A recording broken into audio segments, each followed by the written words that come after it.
Yes, back there. Do you have a message for the existing Mets administration?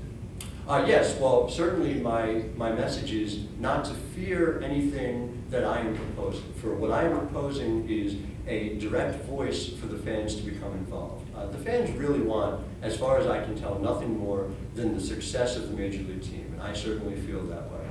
Certainly, each day that the Mets win, there is a difference in my emotional state when the Mets lose. I remember growing up, I was raised by two Mets fans, and my mother would say that she could tell whether the Mets had won or lost by the footsteps of my father coming up the steps at the end of the night. And so really, we're all in this for the same reason. We want to see the New York Mets succeed. We want to see them go to the World Series and win. And we want ultimately the pleasure of baseball to be experienced and to, if not outweigh the pain, to at least run even with it. When I think about 1986 and the effect it had on me, and I think of 2007, I know that I want my daughter to experience many more of the 1986s than of the 2007s.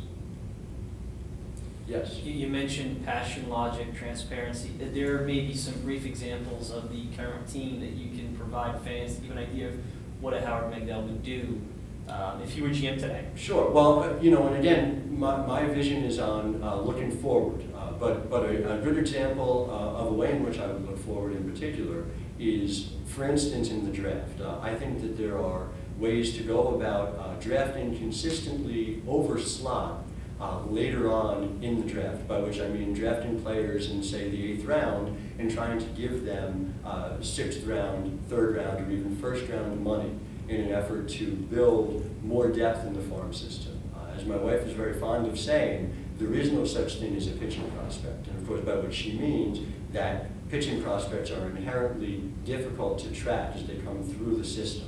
So by having pitching prospects in bulk, for instance, I think that that is a use of money better spent than on, say, mediocre free agents or worse.